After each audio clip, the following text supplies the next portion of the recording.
ما شاء الله على قصص المستغفرين الذين لزموا الاستغفار وتركوا الذنوب. بعدما بدأت بالاستغفار في الأول 7000 ثم 9000 استغفار في اليوم تقريبا، ثم 12000، وبعد أسبوع وصلت ل30,000، وأمطرت السماء في ذلك اليوم. فرحت كثيرا.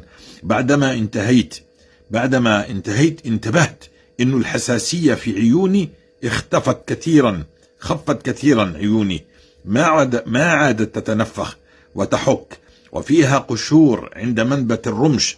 سبحان الله، بعد 4 سنين من المعاناة حتى الطبيب قال لي يجب عليك التعايش مع الحساسية، لأنها ما راح تروح خلاص.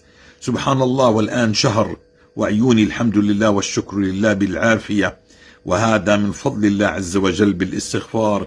شفت هدوء في بيتي وبركة في الصحة ونشاط. اللهم لك الحمد والشكر. إخواني وأخواتي، الاستغفار كنز. تخيلوا إن الله عز وجل أعطانا فرصة إنه نغسل الذنوب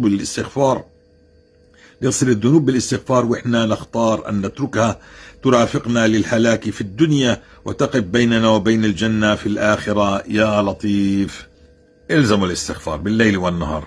أستغفر الله.